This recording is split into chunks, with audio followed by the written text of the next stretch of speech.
Does kind of spring to mind. Yeah. Okay. Hello. Well, it's a good evening. I was about to say good afternoon, but it's evening now. Welcome, ladies and gentlemen, to Think Tent for, I think it might be our final session for this evening, but it's been an excellent day.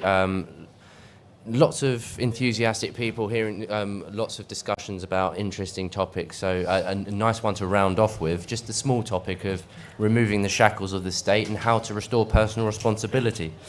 We've got an excellent panel, as always. We've got Dr. Ted Bromond, who is the founder of Bromond Expert Witnesses Service and former Senior Research Fellow in Anglo-American Relations at the Heritage Foundation. I was going to do the whole thing, but it's getting a bit wordy anyway.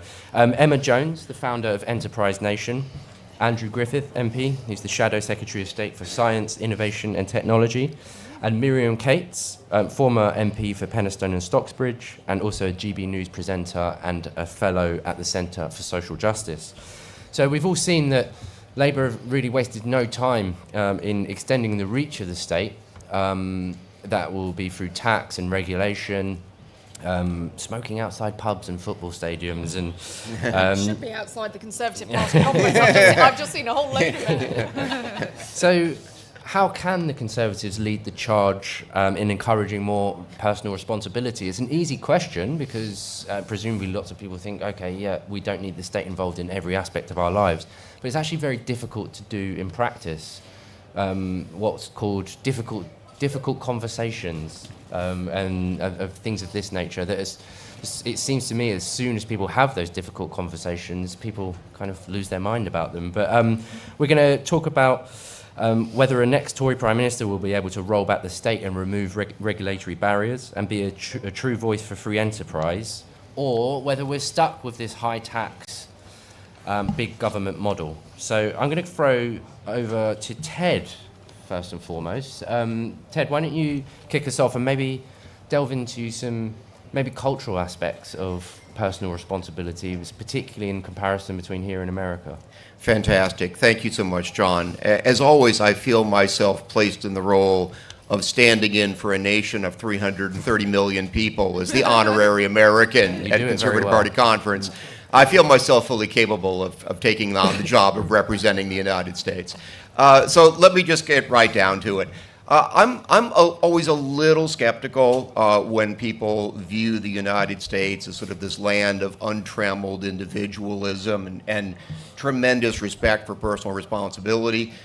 There is some truth in these sorts of stereotypes, but I'm a little skeptical of sort of the traditional cultural criticism that's made about the United Kingdom. I'm a little skeptical about the verities that are offered about the United States.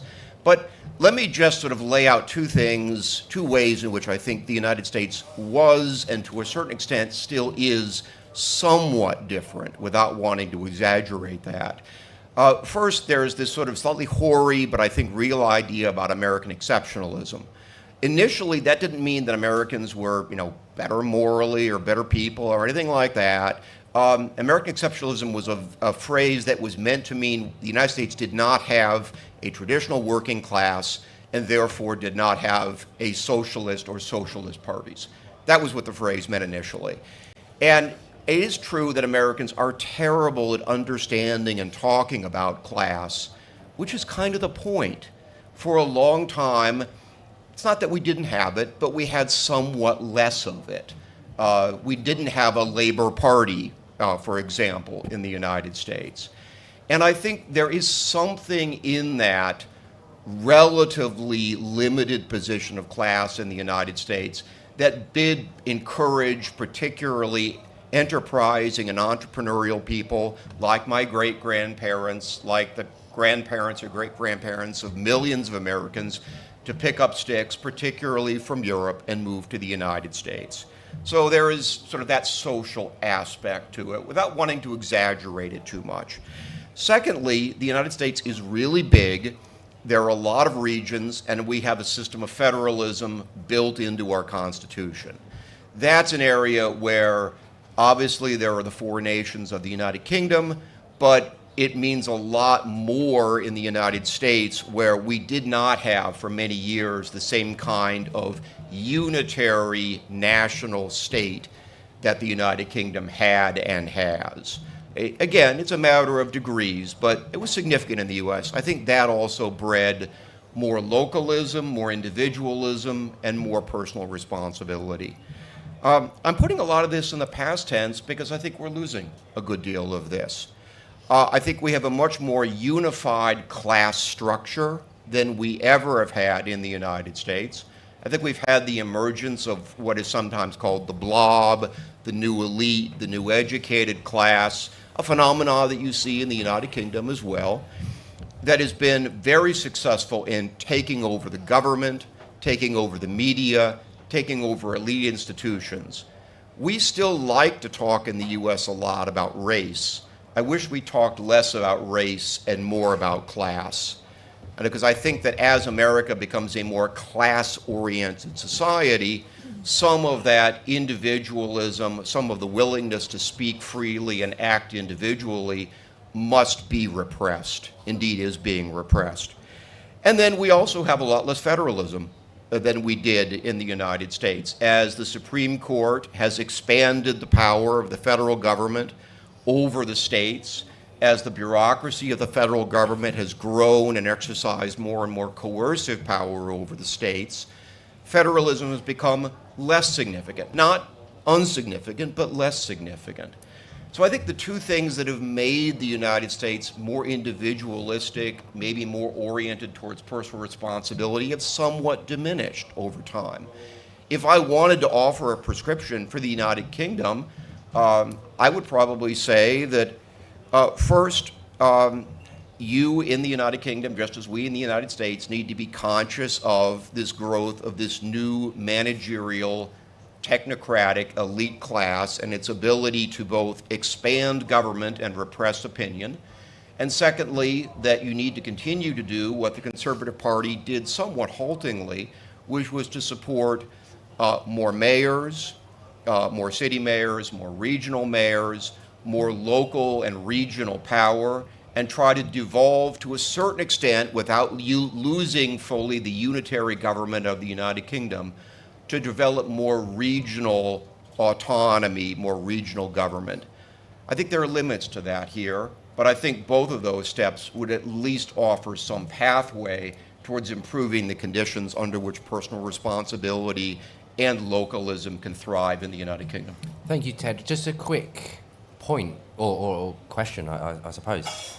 Does that not just disperse the problem? Are we not just sending down little local bureaucracies run by mayors who, grow their communications team by 10 times over a single year? Do we not just devolve the problem to elsewhere? Yeah, but they fight with each other. There's competition. There's no silver bullets here, but I would much rather have in the United States 50 states competing with each other on tax policy, on employment policy, on all matters of regulation, than I would have one unified government for all of the states, even if I felt that for a few years that unified government would get everything right. Because inevitably, it would go to the other side and it would start getting things wrong. I'd rather have the diversity, the choice, the competition, and the freedom, even if that sometimes means that places get it wrong, as they inevitably will. Okay, thank you. Emma, nothing screams personal responsibility more than setting up and running your own small business. Is Britain still a good place to do that? Is it going to get worse, better? What's your prognosis? Well, for someone who runs a business called Enterprise Nation, I would say it's still a great place to start and grow a business. But I just want to pick up on something that Ted said. I launched Enterprise Nation just under 20 years ago, and in terms of what we do, we help people to start and grow their own small business, and we've been watching the government in action ever since we were created. But just to tell a little story of why I started the business, I was actually very inspired by an American author called Dan Pink. He used to be the speechwriter for Al Gore. And over 20 years ago, he wrote a book called Free Agent Nation. And I read this book, and it was all about the rise of the self-employed and entrepreneurship in the States. And I thought, right, I think the same thing is going to happen in the United Kingdom. We'll come back to that because sure enough it has. But I flew over to the States to go and meet Dan Pink. And I was sitting in a hotel lobby, and I'm particularly, Ted, referring to your point about individualism might be repressed in the US, because I was sitting in this lobby of this Washington hotel waiting for Dan Pink to come and meet me. And I thought, I'm going to watch the behaviour of people here to see why is it the Americans are so much more entrepreneurial than us Brits. And there was a coffee franchise, a Starbucks coffee franchise in the hotel, and this guy walked up to get his coffee, and he tripped as he walked to the coffee area. And, in Britain, when we trip, we're very embarrassed. It kind of goes back to the class system. You don't know if someone saw you, how embarrassing that you've kind of failed. Anyway, this guy was just kind of like, oh, shucks, give me espresso. And as I watched this kind of particular thing, I thought, God, the Americans are amazing. They have no sense of embarrassment. And that's what I attributed to the fact that they can start and grow amazing businesses, because there's kind of no sense of embarrassment or failure. But sorry, John, back to the original question.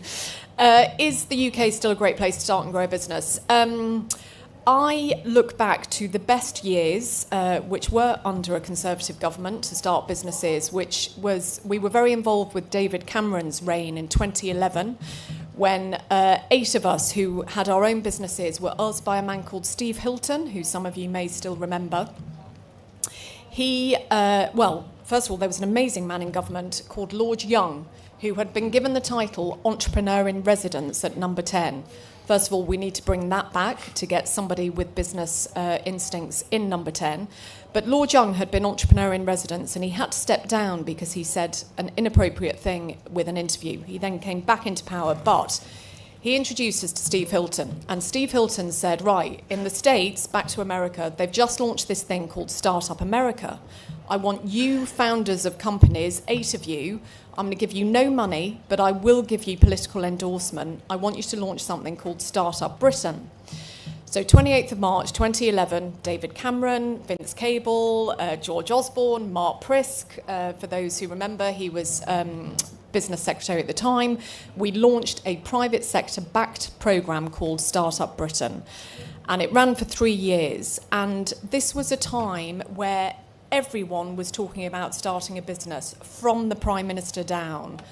I once introduced the Prime Minister, David Cameron, when he made a speech, and he opened up by saying, I am the startup chief of the United Kingdom. He always used to talk about the makers, the strivers, the doers, and how he wanted to unshackle them to help them start businesses. So the UK got good at doing startups. In 2013, it was the first time that year we registered over 500,000 limited companies set up at Companies House. So I think we've got quite complacent in terms of thinking, OK, the UK is a great place to start. A couple of things that are starting to worry me, that it might start to decline. We don't teach entrepreneurship in schools. Lord Young, who I mentioned, one of the things he set up when he was in power, he launched startup loans, he launched a programme called Growth Vouchers, but he also set up something called the Careers and Enterprise Company, which is still going. It receives lots of money from Department for Education every year. It's very strong on careers in helping young people decide their future through a career and a job. It's not doing so much when it comes to enterprise. So I think we need to look at how do we get entrepreneurship in schools. I was in a session just before this, actually, where the discussion point was the number of people unemployed at the moment, out of work, not economically active. There is a huge funded programme called Restart, which is all about helping people get back into work. There is no option through Restart for self-employment. So I'm a little bit nervous that many government programmes at the moment are all about getting jobs. They're not so much focused on self-employment. So I think we have to keep our startup spirit alive. And then, of course, and maybe we'll come to this more in the questions, when it comes to growing a business, unshackle these businesses by making it easier to raise money, to win government contracts, and to take on people. So lots more work to do to ensure that we remain a great place to grow a business. Thank you, Emma. And in terms of the contribution that small business makes, anchoring it back in the discussion, how do you feel that drives that sense of personal responsibility in people? Well, huge. I mean, I am a business owner, and again, for those business owners in the room, and I always think this is way simplistic to say, and I probably shouldn't say it, but When you are a business owner, you can't get sick. You have to get up every day, you have to make the sales, you have to pay the wage bill, you have to make sure your people are happy. So you are less of a burden on the NHS. When you are a small business owner, and this is statistically proven, you tend to get more involved in your local community. So you're delivering wealth, you're delivering employment, you're delivering community power, and you're not so much a burden on public services. So in terms of a feeling of self-responsibility for any small business owners in the room, you will have been there and felt it. You take that very difficult decision to leave a job to start a business. The next difficult decision is to make your first hire, and then they just keep on coming. So it's an incredible way of, and don't get me wrong, and again, for small business owners in the room, I think it's an amazing way of living a life because you get freedom and flexibility to chart your own way, but it comes with enormous self-responsibility. And dare I say, entrepreneurs are the genre of people who look to the state and say, not what can the state do for me, but how can I put back into the state? Thank you very much. Andrew, let's go straight to you. Time in government and dealing with civil servants and regulation, cutting through the bureaucracy. Any practical tips? Well, yeah, look, I mean, loads. And look, I'll pay tribute to Emma and anybody who's a small businessman. David Young was my own mentor and part of the driver for me to go after business into politics. The question is how we restore personal responsibility. And for the next Conservative government, ideally this one, but the next Conservative government, the key answer to me on that is, how do you get out of a hole? You stop digging it more deeply. And I regret that, I mean, even David Cameron, who Emma was waxing lyrical about, started the process of saying we've got to micro-regulate whether supermarkets can put chocolate near their tills. That does not speak to me of personal responsibility. That is the duty of individuals and the family. Since then, the government of which I was part, Miriam and I were both elected in 2019, I did not think for one moment that against the melting down world, the geopolitical fiscal crisis, the challenge of biosecurity, the challenges of energy transition, of trying to get our economy to grow, we would be advocating putting legislative time to an intergenerational smoking ban at a time that smoking's already in significant reduction, or deciding that the most important priority in our legislative agenda was regulating Premier League football. If you want to have individual responsibility, you're going to need a few ingredients. And the first is we need more, ladies and gentlemen, excellent members of Parliament, brave, fearless, like Miriam Cates, who are able to articulate first principle conservatism. And there are not enough. There are not enough. It was a great surprise to me how not all of our colleagues, let me choose my words carefully, slightly diplomatically, not all of our colleagues can actually advocate what it is to be a Conservative, how we believe the state is servant, not master, the moral good of individual decisions rather than those that we outsource to the state, and the imperative, therefore, for individual liberty, as both Hayek and Rand talked about, of actually keeping the state in check. That is an underdeveloped muscle in today's Conservative Party, and I urge all of you who are involved in selection or who are considering putting yourself forward as candidates to make sure that we very rapidly get much better at that. That is one of the few bitter silver linings of opposition, that we now have the chance to regroup, reacquaint ourselves with first principle conservatism, and provide some practical application so that we are ready when we go back into government, and in the meantime in opposition to the extent that we can influence these agendas, to actually articulate this in a much better way than we did.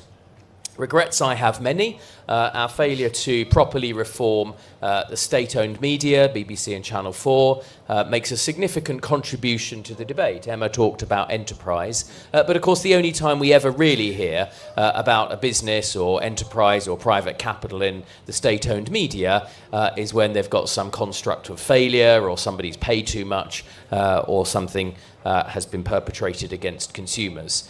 You never hear about the positive, problem-solving, wonderful power of business and private enterprise, which is what's lifted us out of poverty as a species and extended human life and continues to extend its years and its quality. Finally, I'll conclude, because we could be going on for quite a long time about the importance of this agenda. I'm delighted to see so many lovers of liberty and advocates of personal responsibility in one room. In areas like the financial services and the application of law more generally, we have lost what used to be called caveat emptor. The principle of an individual knowingly accepting and taking risks and accepting the consequences of that. And because regulator after regulator has effectively moved the frontier of that, our freedoms are infringed, but also we're not getting the sort of economic growth, the productivity of the state that we need to deliver better outcomes for future generations. So if I had one thing I would really like to see us do is go back to a proper culture, both at an individual level, but a state level, of accepting that there are risks and accepting that endemic in a system that encourages risk-taking, that there will occasionally be failures, and we as a Conservative Party need to be stoical in the face of that, philosophical advocates of risk-taking, and not immediately jump to the very latest fad that will ultimately result in unintended consequences and curtailment of personal responsibility and liberty. There we are. You asked for a few things, John. That's what we should be doing. That was a tour de force. I've got several questions for you, but I'll only ask one. On the practical side, dealing with the caricature of the civil service who are constantly putting blocks in the way, and you can't do that, Minister, you can do this, and this kind of thing. To what extent is that a real problem in rolling back the frontiers of the state? Is it just about going into a department and showing leadership, or is there something else going on, something more practical? I mean, a bit of both. Things are always a bit of both. But, to me, the first jumping off point is having that articulation and moral and brave leadership by elected ministers. Thereafter, you're in a debate about your ability to imprint and influence and the velocity with which you can change things and the insouciance of civil servants and much more importantly, the Blairite settlement that has conferred and federated power in a way that doesn't have line of sight direct accountability is another big piece of work that we need to do, because the failure to deliver things that the electorate asked us, something that will also bedevil this administration in time, because it's about how the modern state is wired. We need to go back in, and if you look at both the work that was done ahead of Mrs. Thatcher's victory in 1979 by academics and others, the contract with America that was led by Newt Gingrich ahead of the Republicans taking control once again of the House, we need the equivalent of that exercise that actually says, well, it wasn't that we weren't trying necessarily to do the right things. We all want economic growth. We want to control our borders. We all want safer streets, better education systems. What is it that impeded those impulses when it actually came to deliver? And that is a lot about how actually the modern state is set up, where are some of the judicial presumptions, how hard it is to make change. But I would trade a lot of that for our own ability to value and articulate economic freedom, because every day, only last week, in the face of dynamic pricing application from Oasis, I'm not defending Oasis, I didn't get my tickets either, but Conservatives were piling into the idea of there must be some market failure here, this is terrible, what's all this dynamic pricing? Again, there's a contextual point about, is this the number one thing? Legislative time, energy, the resources of Parliament are a scarce commodity.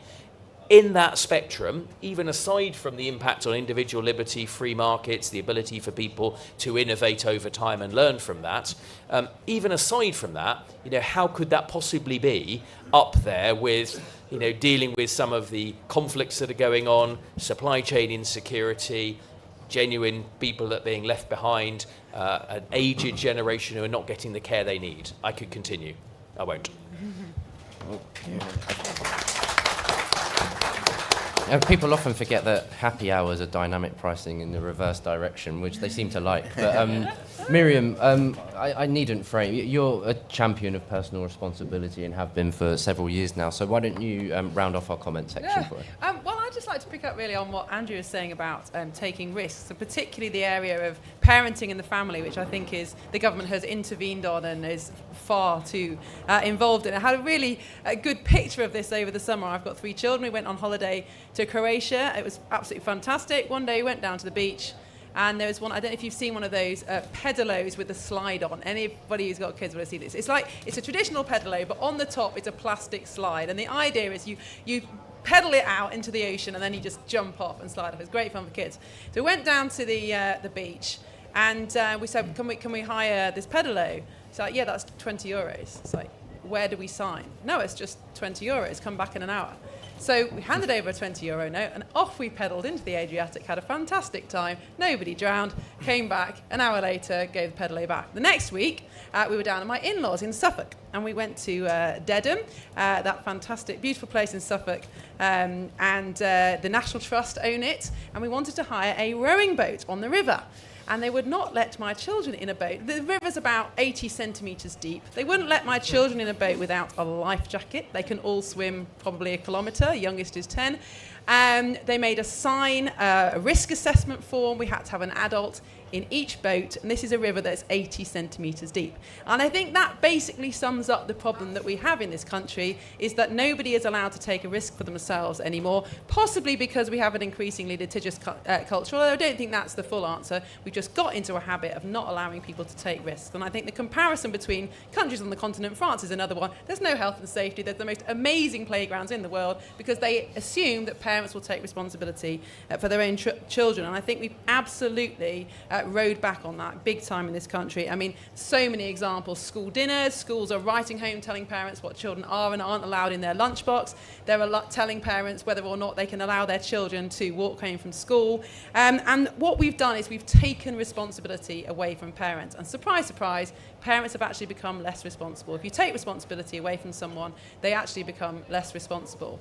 And so we have now got this tragedy of huge numbers of children. A quarter of children turned up to reception class this year not toilet trained. And of course you can say that is the parents' fault. It is the parents' fault on some level, but also because we've taken away so many responsibilities from parents, they now naturally assume that these things are the state responsibility.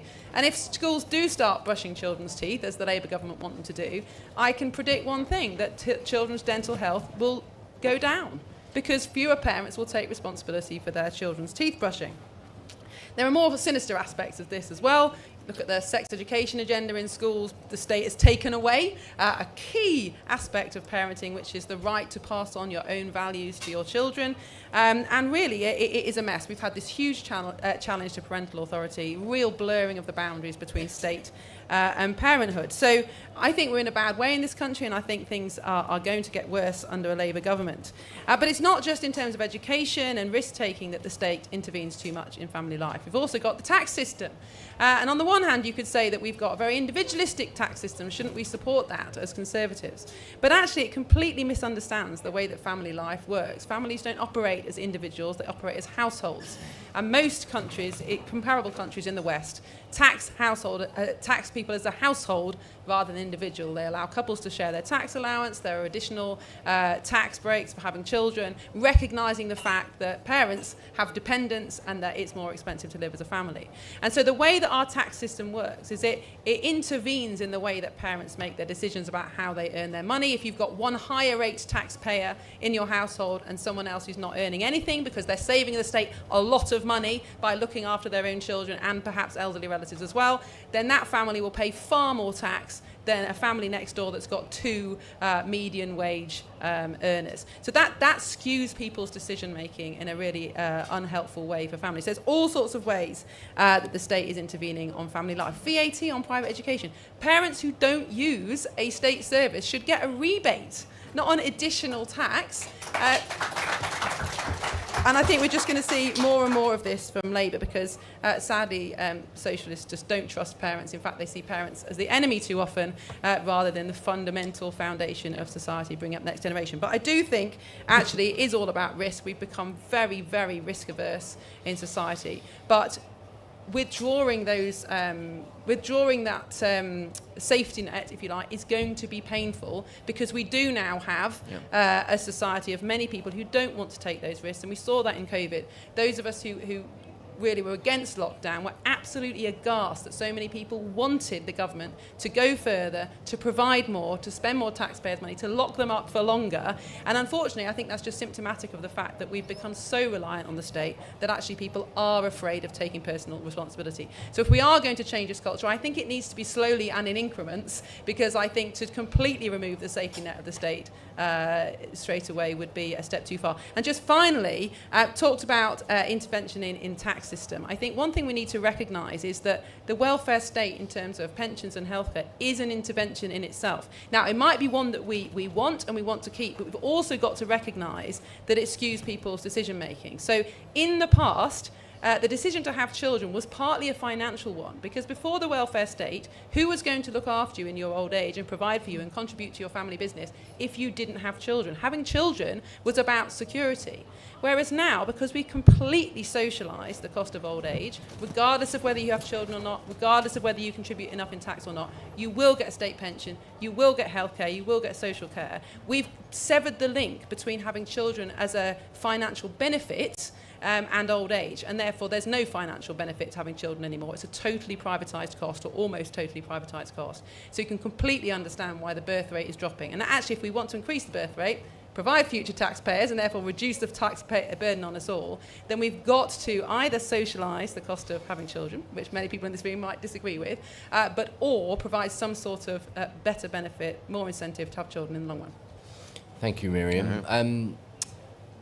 On the Suffolk boat trip, so it strikes me that in order to reverse that, it would need presumably a Conservative Prime Minister and government to come in and actually remove these regulations, right? And then if one were to remove those regulations, there would be an outcry.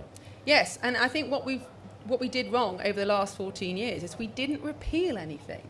And at the time when Blair was introducing, all these different forms of legislation, the Equality Act, the Gender Recognition Act, Human Rights Act, all the things that at the time Conservatives said, these are bad things, these are going to change the state of our nation, these are ruining our constitution, all these things, rightly flagged up as not a good plan for the country. Why didn't we repeal any of that? And instead of repealing it, we added to it more and more legislation. And I think what the next Conservative government has to do is a plan for repeal and not just building on top of it. Yes, there will be opposition, but I think we've got to use the next 5 years to make the case for it, and somehow encourage people that taking a few more risks is a good thing.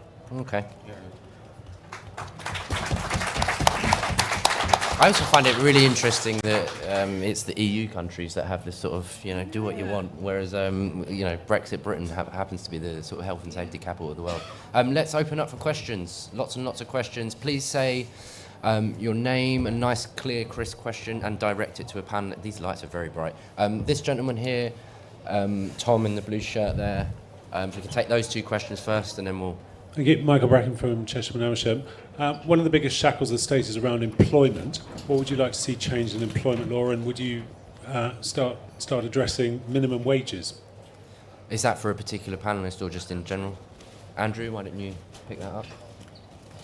Well, certainly a question about, and I'm going to pose the question before someone puts words in my mouth, but there's a question about the state's ability to continue to impose external costs on business. So the critique of the minimum wage is that that's not paid by the state, it's not funded by the state, it's simply something that legislators can pass to make themselves feel good, but immediately puts the burden on business. And basic economics tell us that if you put up the price of a particular good or commodity, then less of that is consumed.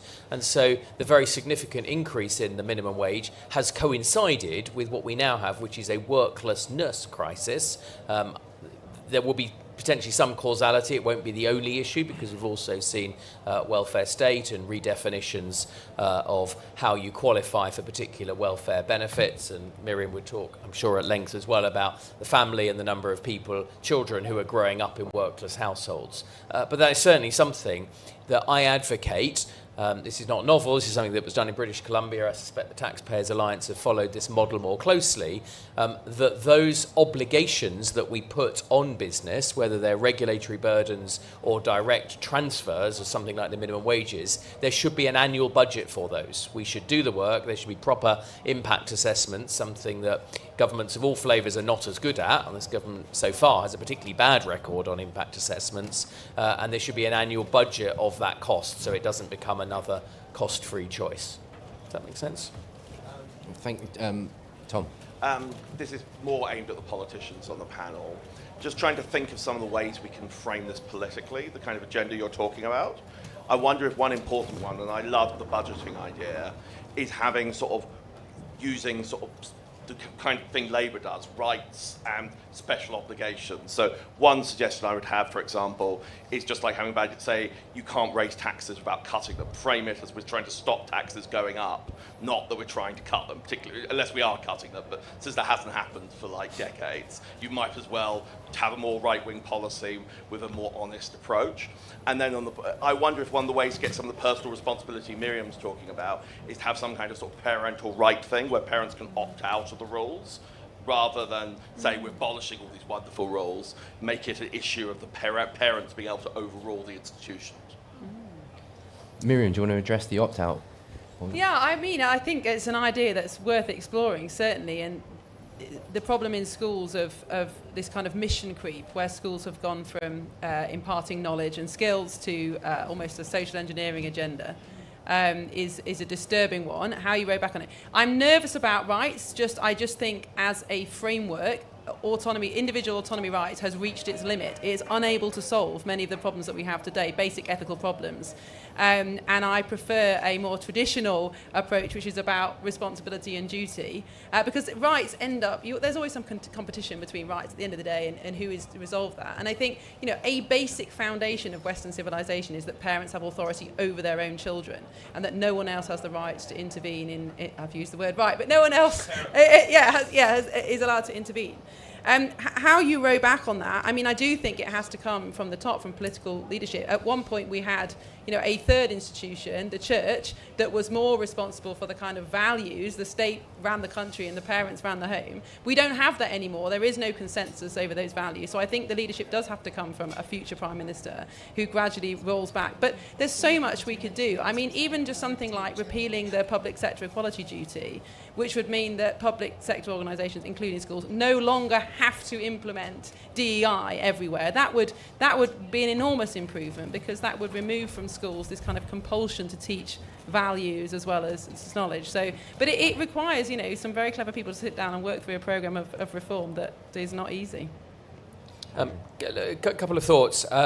In terms of this general sort of risk-averse culture, I mean, one of the reasons it continues to perpetuate and grow is because the number of people engaged in the sort of bureaucracy class continues to grow. And it's the nature of that, the human incentives within that, would be say true of a private business organisation as well, is that they will always find more harms and more work that justifies their continued existence. And their risk appetite will never change, because the organisational incentives are that if something goes wrong, they will be pilloried, and they're generally very high public sector salary that's a secure sinecure, and their generally very high public sector pension will be in jeopardy. So we drive a culture that is precisely driven to risk aversion. I couldn't run a private business as I used to on that basis, because all of the economic incentives would be upside down and averse to risk taking. So the simple answer to that is you have to actually thin out that thicket of people who will continually look for harms, real or imagined, to justify their existence. On the tax point generally, it's just an anecdote. It's a bit bleak, but that is why the Taxpayers Alliance is so fundamentally important. When we actually in Parliament authorise the government, there is an accountability mechanism. It's called estimates. Probably nobody really in this room knows much about parliamentary estimates. I took a set of exceptional parliamentary estimates through Parliament as Financial Secretary. It was for a total of 72 billion of your pounds. The entirety of that debate lasted for fewer than 58 minutes. I mean, that's more than £1.2 billion a minute. Very poor value for your taxes as parliamentarians. But I would make those debates something that have to have a recorded vote. So a very small modification, perhaps stop calling them estimates and call them a debate on government spending, which would get constituents asking more probing questions as to how their representative had voted and discharged their duty to scrutinise. But secondly, make sure that they're actually forced to a debate rather than, as normally, it just goes through and vast amounts of public money are spent, as it were, on the nod and not contested. Because there are scrutiny mechanisms. I mean, they just clearly don't work. Let's be honest. I'm 53 years old. In only 5 of the years of my life has a government presented a balanced or surplus budget. Every other single year, the government has spent a deficit. And whilst I don't think it is right that the government should every year present a balanced budget, there will be vicissitudes and particular events. It clearly can't also be right that very far away from more than 50% of the time, in fact, fewer than 1 in every 10 years, the government actually manages to do what we all do as households, and most of you would do as business, and Emma would do as an entrepreneur, which is to try and balance the books. That seems to me a fairly basic requirement over a particular period of time that we should go back to finding mechanisms to adhere to. Thank you very much. And for us, I mean, I mentioned this in a panel earlier, so sorry for anybody who was here earlier, but spending is the problem there. There seems to be this consensus we need to spend X, 1.2 trillion, that's it, and we've just got to find a way to pay for it somehow, but spending seems to be the issue there, so it's good to hear some practical suggestions on that. Emma, I know you wanted to come in. Yeah, really briefly, and just maybe an idea for Andrew and Miriam. I remember a number of years ago, there used to be something called the Red Tape Challenge. I don't know if anyone recollects this, and the whole idea of that was you could not introduce a new piece of regulation without taking one out, so maybe for consideration in bringing that back. Ted? Just to add one thing that I find particularly toxic, which is the argument that behavior X imposes costs on the NHS. Therefore, that then justifies the government in making lots of interventions in people's lives to save money for the NHS. Yeah. But yet, spending never actually appears to go down or even remain stable. And it's very unclear that any of these interventions end up saving any money at all. So what you get is almost the worst of all possible worlds. You get the continued growth of the sort of bureaucratic managerial class. You get the diminution of personal responsibility. You have the continued rise of a safety-first culture. You have no decrease in spending, and you have the general societal belief that the government is justified in intervening in your life to save someone else money. It is a complete negative virtuous circle, and I see it seems like weekly in the United States and the United Kingdom. And I find that development particularly depressing, because almost no one appears to be willing to push back against this argument that just because your behavior costs the government money, the government is therefore obligated to step in and stop you from doing things. Do you notice any changes on that, though? Do you think that that's starting to shift, perhaps, or? It's trickier to do in the United States because of largely the federal system. But I don't see significant pushback against that in the U.S. or the U.K. No, fair enough. Okay, let's open up for more questions. There's a gentleman at the back and a lady at the front. Let's take both of them, which I was supposed to do first time, but I didn't. Thank you very much. Just really agree with that last comment. I'm a cabinet member in Norfolk in charge of public health, and this idea... Could you just mention your name, sorry? Sorry, Bill Borrett. Yeah. And this idea that because of the health service, we should intervene in everybody's lives. And the issue of, we're going to tax sugar in drinks because there's no personal responsibility. This is a really, really refreshing conversation, and it's great to have senior MPs here and things, but the Conservative government has contributed and created this creep right up until, we lost the election. So, how do we mainstream this conversation? Because nobody on the panel there is a lunatic, or the well advanced and really interesting arguments about why this is a bad thing. Yet it's completely sidelined. It's not part of the main debate. We had the gentleman over there saying earlier on, this is what we must talk about. But we should be having this debate in the main hall, and we should be discussing. And it's about people being free, and that should be at the heart of everything that the Conservative Party is about. This is your country, the government is your servant, this is your life.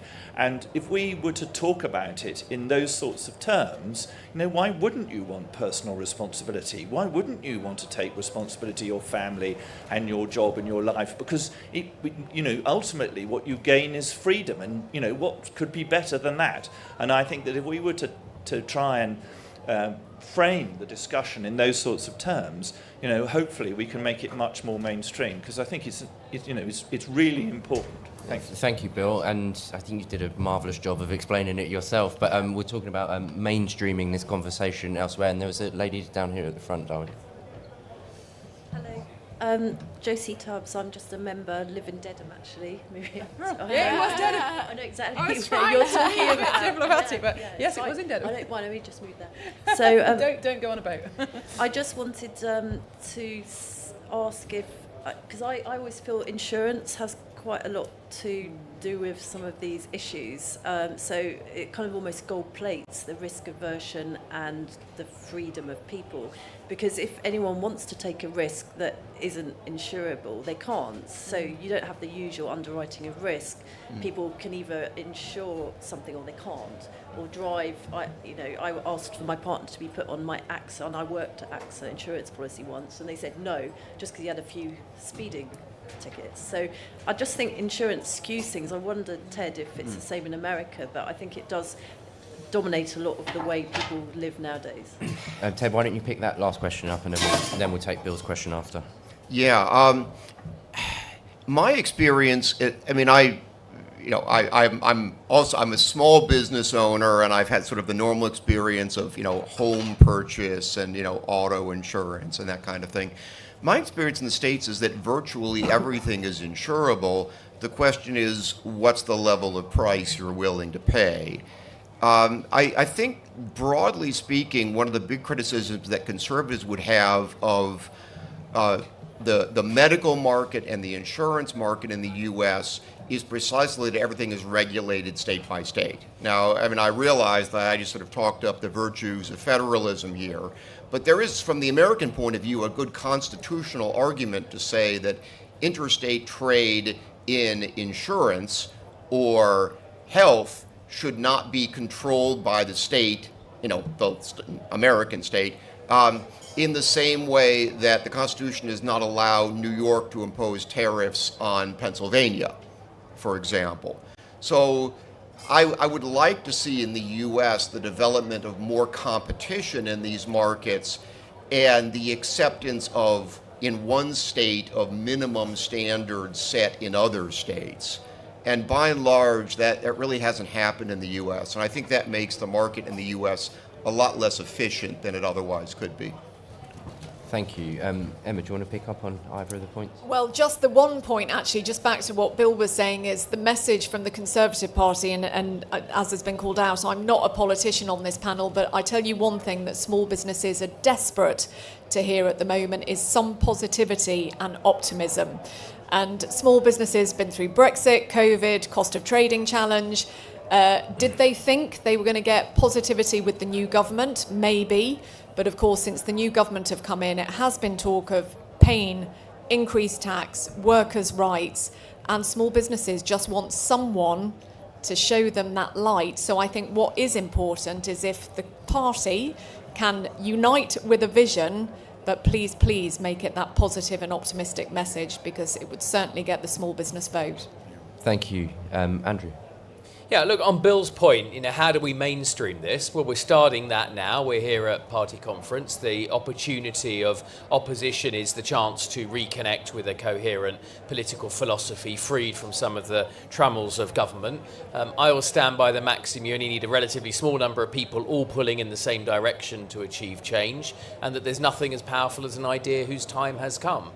It's never been niche, the idea that the state should be our servant, not our master. That is a highly popular view that resonates across multiple different political parties and generations. It's also true that survey after survey reveals, particularly on campus, but in more broad groups, that people no longer feel free to say what they actually think. So those are two mainstream thoughts and beliefs that we can tap into.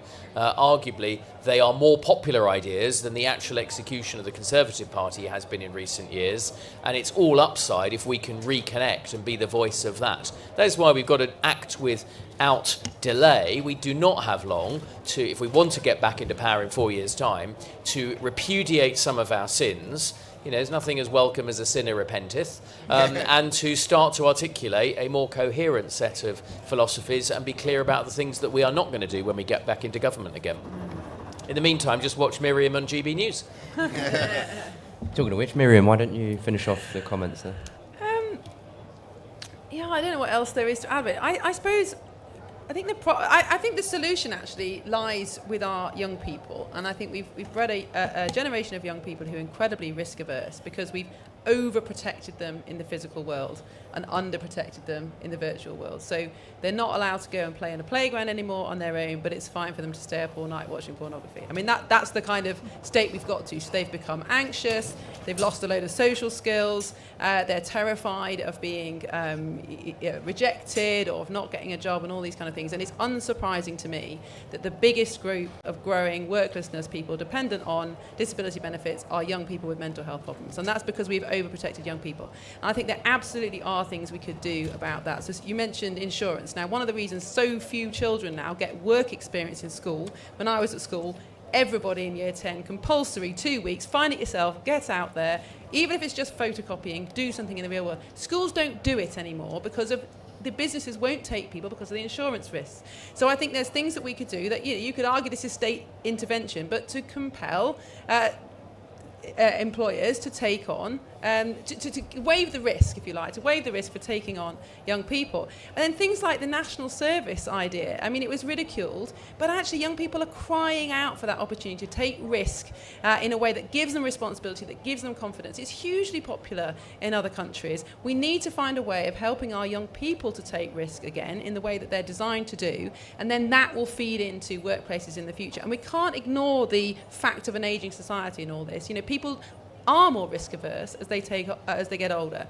and if you have a population that is more populated by older people, then it's natural that we're going to be more risk averse. That is just a fact. But the answer to that is have more children.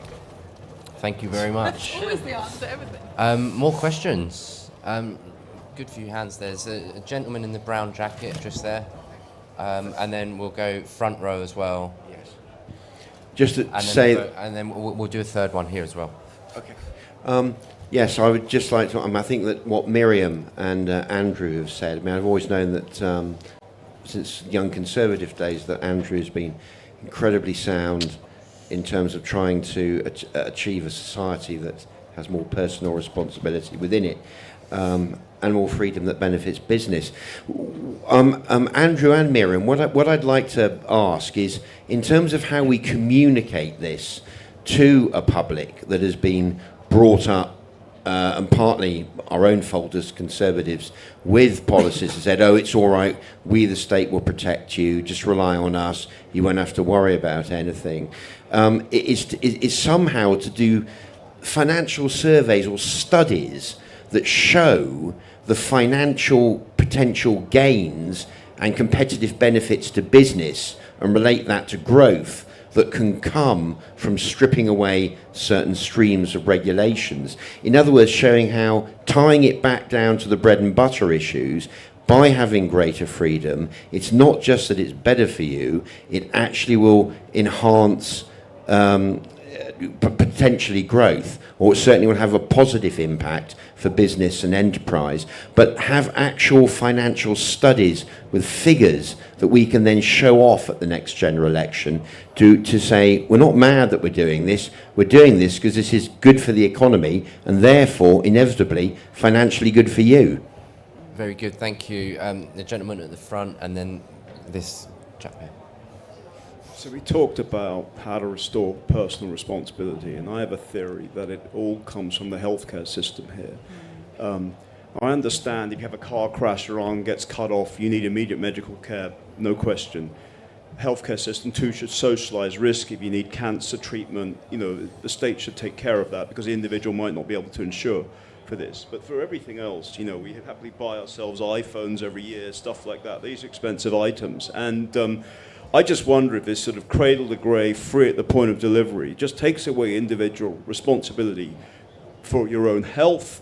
I mean, it's a socialist system, what we have here, and it doesn't work. You offer something of value that's free, you have excess demand for it, and you ration, and therefore relative patient outcomes in this country are worse than countries like the Czech Republic. No disrespect to the Czech Republic. So, do you think that ultimately, to restore personal responsibility, you're going to have to do the ultimate thing which no one wants to do here, which is really reform how the philosophy of how healthcare is provided here? 'Cause for me, it all stems from this. It's funny you mentioned cradle to grave. I remember a Conservative manifesto from a few years ago that started off with, "We have a plan for every stage of your life," which I found a little bit terrifying.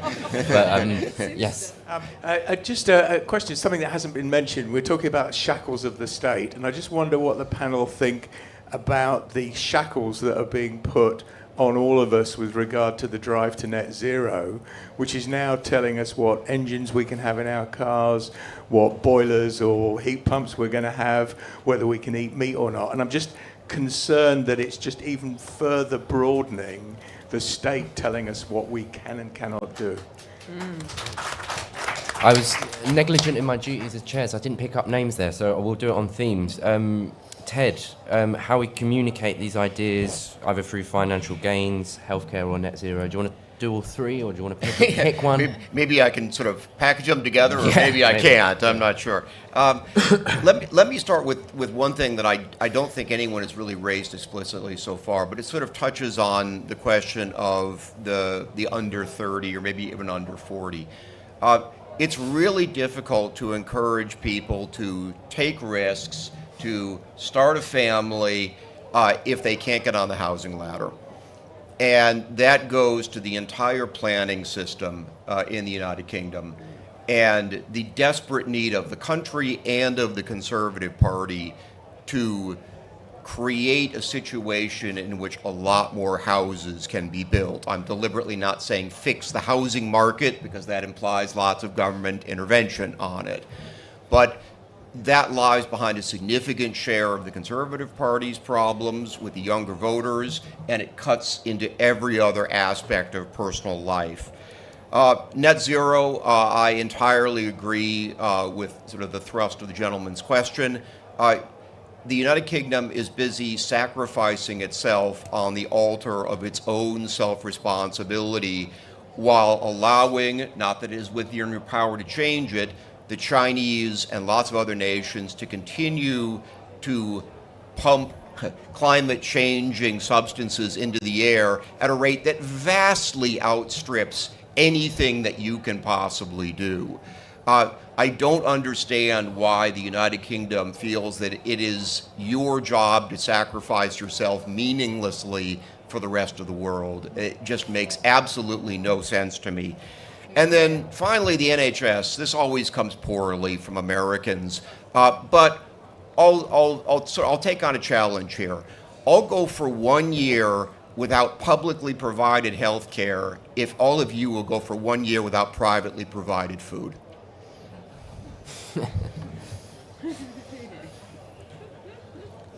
Emma, why don't you touch on... I'm still trying to digest that one. Think about it for a bit.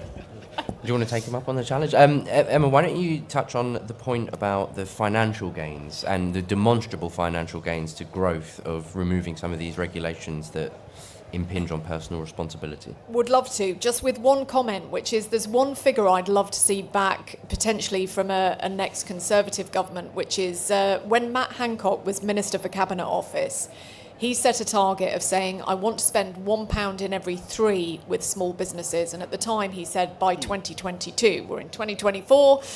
We're not yet at that 33% SME procurement spend. So back to this point of messaging, I think small business, and again, forgive me, my only lens on life is what small businesses think and do.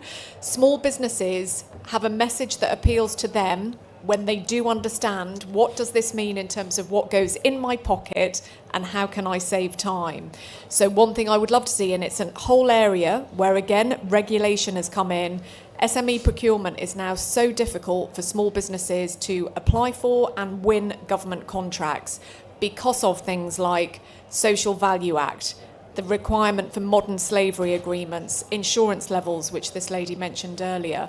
So one figure I'd love to see back, and as I say, powerful narrative and powerful messaging for small businesses is we want to spend with you and we want to reduce the friction in your life to save you time and get you money. That's the kind of narrative I want to see back. Yeah. Thank you, Emma. Andrew?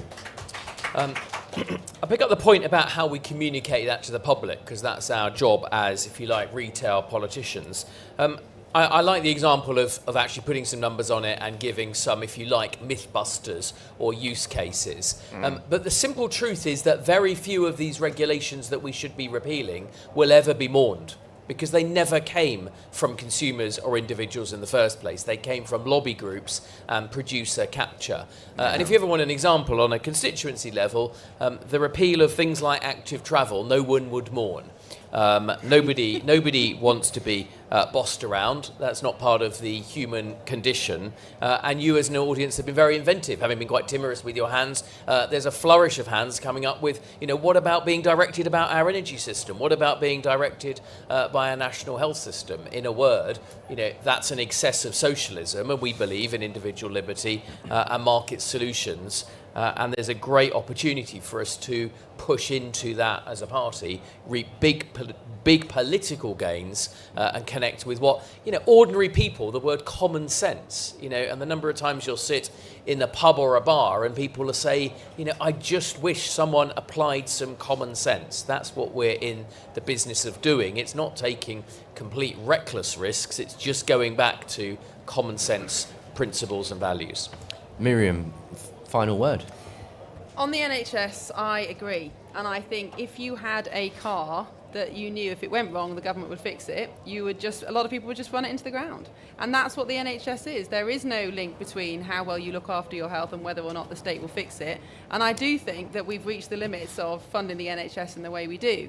And I think, this does come back to personal responsibility and the socialist idea, which is well meant, that people need looking after and the state should wrap its arms around people. The problem is, as with all left-wing thought experiments, it doesn't understand human nature. And actually, a vital part of the human condition is to take responsibility. That is actually the meaning of life, is to take responsibility for your own life, despite the tragedies. And actually, when people do take responsibility, that's when they find meaning, that's when they find motivation. And there's actually nothing more demotivating you can do to people, to say, we will provide for you regardless of how well you try.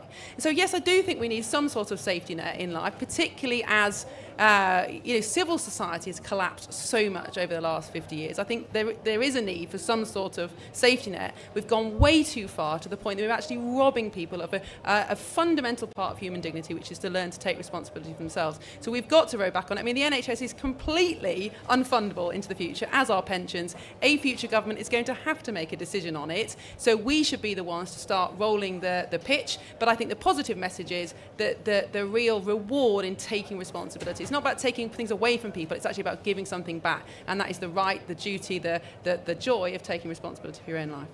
Thank you very much. As I become older and more cynical, I actually wonder whether the socialist bureaucratic mindset is as well-meaning as they like to paint out. I'm not sure it is actually that well-meaning. Yeah, you're not a much nicer person than I am. Look, thank you all very much. We could talk for another hour about this, but I want to wrap in some thanks, as well as the panel, just for a wonderful day at Think Tent, to our excellent AV, catering and security staff as well. and also to thank the panel. Thank you very much.